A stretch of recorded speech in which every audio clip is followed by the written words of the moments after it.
ఒకే దెబ్బకు 2 పిట్టలట. అందులో భాగంగానే విద్యుత్ అక్రమాల కేసు ఏసీబీకి ఏసీబీకి కాదయా, సిబిఐకి అనుకుంటా కదా. ఏసీబీకి అంటారేంది? బీజేపీ బీఆర్ఎస్ను ఇరుకున పెట్టేలా కాంగ్రెస్ ప్లాన్ అట. కాంగ్రెస్ ప్లానా తొక్కన? అందరు కలిసి కాంప్రమైజ్ అయ్యి మొత్తాన్ని దాన్ని మళ్ళీ సిబిఐ చేతిలో పెట్టారు. ఈయన ఈ బంతి కోర్టు నుంచి అవతలేయడానికి, ఎందుకంటే ఇక్కడ కాంప్రమైజ్ అయ్యారు కదా, ఇక్కడ కాంప్రమైజ్ అయ్యారు కాబట్టి ఈ బంతిని ఫుట్బాల్ బాగా ఆడతాడు కదా రేవంత్ రెడ్డి, అడదన్నిండు బీజేపీ కోర్టులో కదా అన్నిండు. అంతకుమించి ఏం లేదు. ఇక్కడ కేసీఆర్తో కాంప్రమైజ్ అయ్యి గోల్ పోస్ట్ అవతలి దాంట్లోకి నెట్టిండు బీజేపీ దాంట్లోకి. ఏం డ్రామా ఇది? డ్రామా కాకపోతే ఇప్పుడు కార్ రేసింగ్ కేసు ఏమైంది?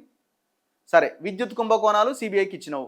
కాళేశ్వరము 3 బ్యారేజీలు నిర్మాణం దానిపైన కేసు అదని దాన్ని సిబిఐకి ఇచ్చినావు. అసలు మొత్తం కాళేశ్వరం మీద ఎంక్వైరీనే లేదు, అది పక్కన పెట్టు. కాగ్ రిపోర్ట్ మీద ఇవాళ నీకు దమ్ము ఉంటే ఇయ్యలే.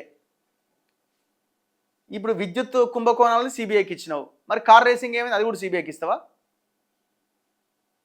ఏమన్నావు జూబ్లీహిల్స్ ఎలక్షన్లప్పుడు?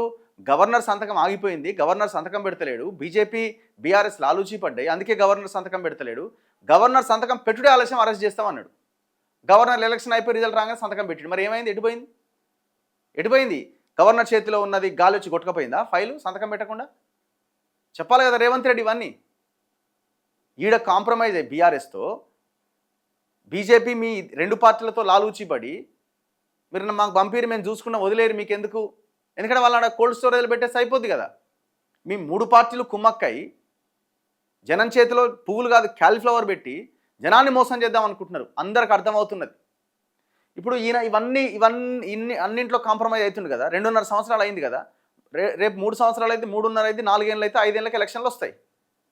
ఏం సమాధానం చెప్తావు ప్రజలకి? ఏం సమాధానం చెప్తావు? రేపు పొద్దున బీఆర్ఎస్ అవినీతి అంటే జనాలు ఏమంటారు? నువ్వు ఆ అవినీతి గురించి మాట్లాడే అవకాశం నీకుందా? ఉంటుందా? ఇక్కడ జనాలు కూడా మోసపోతున్నారు. జనాన్ని మోసం చేస్తున్నావు. అందుకే ఈ దొంగ పార్టీలను బొందబెట్టాల్సిన అవసరం ఉంది. బొందబెట్టి ఒక ఆల్టర్నేట్ కోసం మనం ప్రయత్నం చేయాల్సిన అవసరం ఉంది. ఫక్తు కాంప్రమైజ్ పాలిటిక్సే. ఇగో ఇందులో ఈ పేపర్లు కూడా వీళ్ళు ఇచ్చే యాడ్స్కి బానిసలైపోయి వాటికి యాడ్స్ దాంట్లో పడి ఇగో ఈ రకమైన వార్తలు రాసు. ఒకే దెబ్బ కట 2 పిట్టలట. దెబ్బ లేదు, పిట్ట లేదు ఆడ.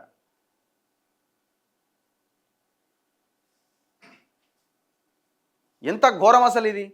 ఈ కేసులతో ఇది ఇంకొకటి ఫోన్ ట్యాపింగ్ అన్నారు. ఫోన్ ట్యాపింగ్ ఏమైంది? ఎంతమందిని అరెస్ట్ చేసినారు? చివరికి వాడికి ప్రభాకర్ రావుకి మొత్తం అరెస్టే చేయొద్దనేదో ఆర్డరే వచ్చే. ఏం వాదించారు మీరు అక్కడ?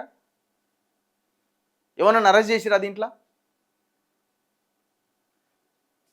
ఓపెన్గా ఆ కుంభకోణం జరిగినట్టుగా, తిన్నట్టుగా, ఆ డబ్బులు తీసుకుపోయి భూములలో విదేశాల్లో దాచిపెట్టినట్టుగా ఎవిడెన్సెస్తో సహా కనబడుతున్నాయి కదా. ఏం సాధించారు మీరు ఇంతవరకు?